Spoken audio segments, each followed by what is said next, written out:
अरे छोटी चुकी चीज के हजार गहकी अच्छी खले बजे भी उले लम्हा अरे छोटी चुकी चीज के हजार गहकी चिखले बजे भी उले लम्हा।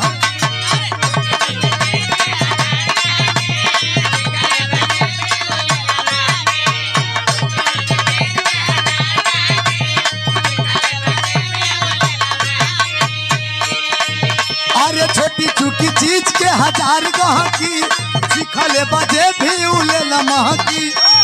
लइकवा कलर से मैडम ने सुनबू वही गहकियन में कहा माऊ आए हो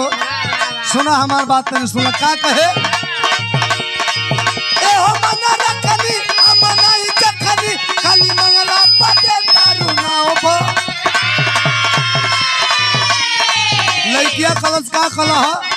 एक बार और कहा तक कहे ए हो मना रखनी मना ही जखनी खाली मंगला पते दारू ना हो अरे रखले बारू अरे रखले बारू अरे रखले बारू पाव भ हिलावले बारू गाव भ रखले बा ऐसे ना तनी कैसे हिलावत रहा तनी आवा वीडियो में तनी आ जा मैंने वीडियो दिखाई झलक दिखा वीडियो मोबाइल पे चलेला लाइव चला लाइव अरे टीवी हवा वाला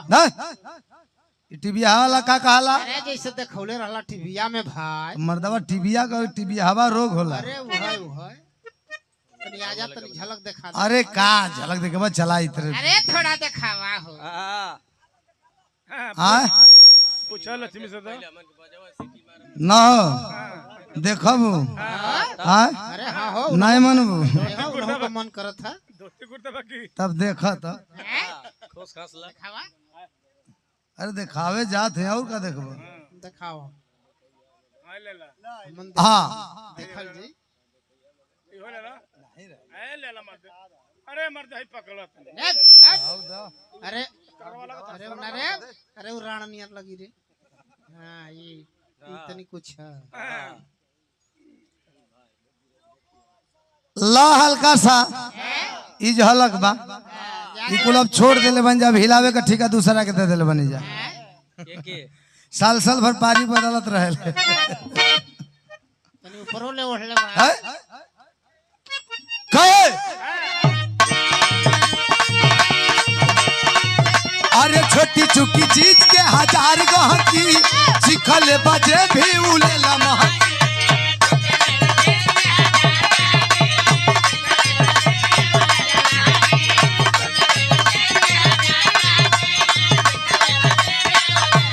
लइकवा कहे ए हम न रखनी हम नहीं जखनी खाली मंगला पते दारू ना हो अरे रखले बारू अरे रखले बारू पाव भ हिलावले बारू पाव भ हिलावले बारू गाव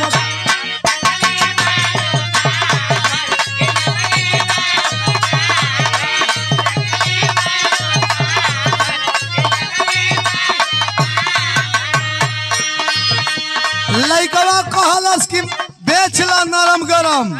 नहीं तो वो नौबत आ जाई कि फ्री में बांटे के पड़ जाई लइकिया जब इतनी बात सुनलस तो कहत या सुना बाटला से घाटा लाके काम नहीं खे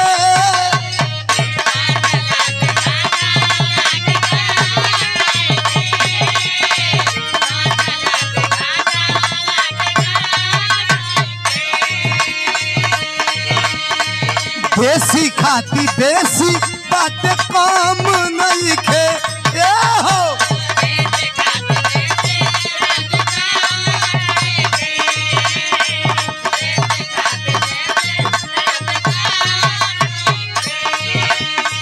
लइकवा कहता अरे भीतरी ले तहन जहर लेवे खाती महान कहर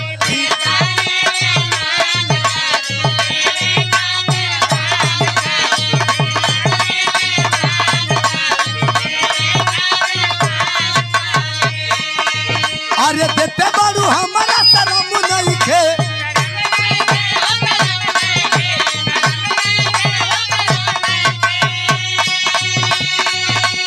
हम न रखनी है नया मनतनी कहे रखेलू ना लगाओ भो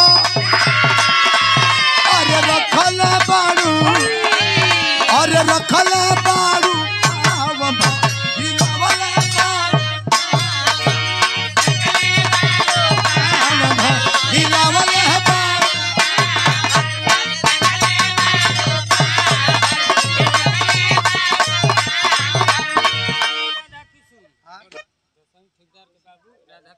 दसई ठेकेदार के बाबू राधा कृष्ण आप बाबूजी के द्वारा 200 रुपया बहुत बहुत प्रणाम सब भैया लोग के प्रणाम है। एक और गीत बा कोनो देवर अपने भौजाई के उदास देख के कहता काये भौजाई कैसन उदासल बारू दौरा दौरत बा का कहाँ लगल हो कोनो दिक्कत बा का कैसन एकदम मुंह लटकैले हो